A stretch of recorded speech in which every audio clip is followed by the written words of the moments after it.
And this is our Real Talk 101, episode 32, Monday, December 25th, 2023.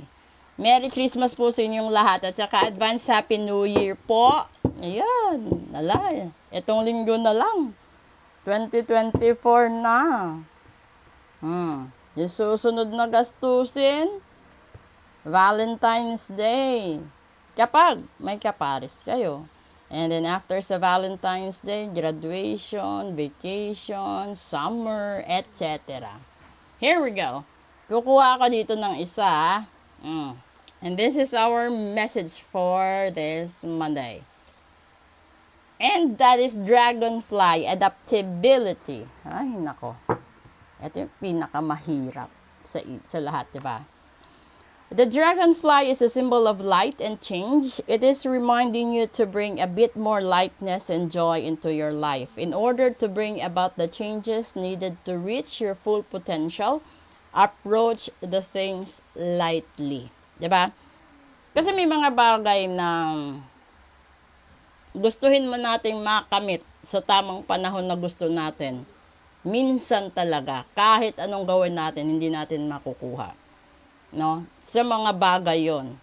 And then, halimbawa, real talk, kapag yung buhay mo is masaklap, mahirap, talagang magiging fuel mo yung kahirapan na yon, yung experience na yon, para pag-igihan mo yung pag-aaral mo hanggang sa makapagtapos ikaw.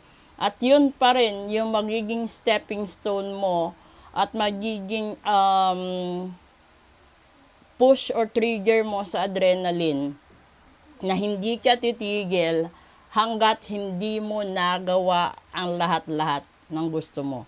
At una na doon is, siyempre, kalimitan, real talk, sasabihin natin na darating ang araw, kapag nakapagtapos ako, nakapagtrabaho ako, bibigyan ko ng magandang buhay pamilya ko. And that is your parents, your siblings, if you have done. And then, dun yung punto na gagaan yung takbo ng finances, di ba? Real talk. Bibili ka ng maraming pagkain, di ba? Gusto mong ipatikim lahat sa pamilya mo. Tapos, doon na yung panahon na bibilhan mo ng gadget yung magulang mo. Bibili ka ng bagong mga gamit. And then, kapag lumaki-laki na yung mga yung sources or savings mo, dun na, 'di ba? Bibili or magpapaayos ka ng bahay hanggang sa dumating ang punto na lahat na nabili mo, no? So, kung yan yung pangarap ng lahat, hindi yan sabay-sabay. Ito yung sinasabi ng adaptability, and which represents by a dragonfly. Kasi yung dragonfly, 'di ba seasonal, no? Makikita mo yung dragonfly, minsan madalang siya sa ibang season or ibang buwan. Pero may buwan talaga na ang dami-dami nila. So, ganun yung punto ng buhay natin na may part na malakas yung blessings natin, may part din na mabagal, minsan wala. Yun ay nakadepende sa'yo, sa sarili mo. Kasi kung yung punto, real talk, yung punto mo sa buhay is gumawa ka ng kabutihan. Tapos, siguraduhin mo din yung sarili mo maliban sa pamilya mo. Makikita yan ng universe. Kung paano mo ginagawa ng paraan na masolusyonan, real talk, ang lahat ng problema mo sa buhay mo nang hindi ka nagkakaroon ng problema sa ibang tao. At yun yung pinakamahirap, na mag-adapt ka sa isang sitwasyon na sarili mong problema, dapat ikaw lang ang maghanap ng solusyon nun. Wala kang sasandalang tao, wala kang iniistorbong tao, at higit sa lahat, hindi ka tamad maghanap ng solusyon sa problema mo. Kasi, when you say you adapt, no? Kung nasa 20s, 30s ang isang tao, real talk, by level yung series of problems mo. As you grow older, the problems sometimes that you encounter is minimal na. Kasi yung pinaka-worst na mapagdadaanan mo problem is nandoon sa teenage years mo hanggang sa adulthood mo. And that's the real talk right there.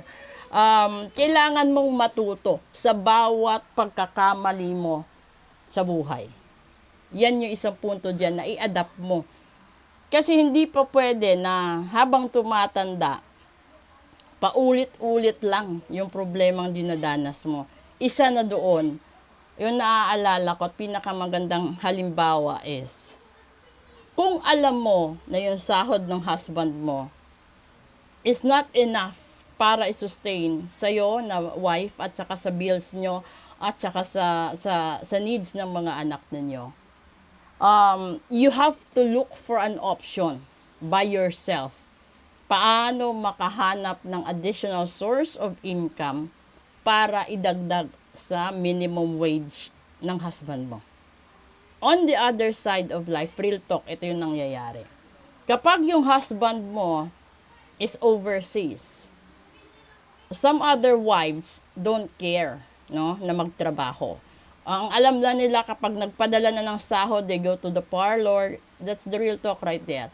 They go to parlor, pay the bills, and then go to expensive restaurants, go on malling, buying something, ganito, ganyan. Yun yung lahat-lahat na ginagawa. Hindi lang sa overseas, di ba? Kahit nga yung inter-island lang, kahit yung mga yung domestic jobs lang, real talk, umaabuso eh. Ganun yun. So, pwede din yun na si wife is mas malaki yung income, si husband is minsan wala nang ginagawa, no? Ganun yun. So yung sinasabi dito is, pinapaalalahanan ka ni universe na magdahan-dahan sa mga ginagawa mo sa buhay para naman pagdating ng tamang panahon, lahat ng potential na gusto mong maasam sa buhay mo, ando doon pa rin, mananatili at hindi siya mawawala. Isa dyan is yung pagsisave mo ng pagtabi mo ng mga finances para sa sarili mo, sa health insurance nyo, sa bills nyo, sa school ng mga anak, sa foods everyday, sa everyday ng mga bayarin. May mga ganon. So, yung pag-adapt dito is the positive way, real talk. Hindi sinasabi dyan ni universe na yung utang mo, utangan mo sa kabila, bayad mo sa utang dito. No, hindi yun. Kasi yun yung magdadagdag at yun yung maglulugmok sa inyo sa buhay. So, ngayon, Disyembre, di ba? Papunta yung New Year. Wag nyo nang dagdagan yung problema ng isa pa or dalawa pang problema. Yung gagawin nyo is maghanap kayo ng solusyon kung paano mabawasan ang problema. At yun, nandoon papasok yung adaptability na sinasabi ni universe sa araw na ito. Para magkaroon ng masayang pamumuhay, kailangan mong tanggapin kung ano lang ang meron sa pang-araw-araw at kapag kasyahin mo. Di ba, I'm not good into idiomatic expressions, pero di ba pag sinabi ng mga matatanda, kung gaano lang kalaki yung kumot mo, yun yung pagkasyahin nyo. Ganun lang din yun. Kasi hindi naman sa lahat ng panahon at hindi sa lahat ng taon, ganyan ang buhay mo. Kung alam mo na gumagawa ka ng paraan, no, mabuting pamamaraan, na wala kang dinidihadong tao, wala kang inaapakang tao, time will come, the universe will give you the exact reward that you deserve. Kaya nga sinasabi, dahan-dahanin mo, kasi nakikita ni universe kung kailan niya ibibigay yan. Kung kailan niya i-grant sa'yo yung deserve mo na regalo na alam niya na matibay ka na. Di ba? So, hindi naman niya po pwedeng ibibigay yan sa'yo tapos hindi mo kaya. So, unahin mo muna pag-aralan, mag-adapt ka muna sa mga problema na meron ka sa ngayon. Kasi pagdating ng tamang panahon, kahit ilang problema pa ibabato sa'yo, real talk, kakayanin mo yan ng walang kahirap-hirap. So, munting paalala lang po, dahan-dahan ho tayo sa lahat-lahat natin ng desisyon sa ngayon dahil hindi ho maganda lahat ang 2024.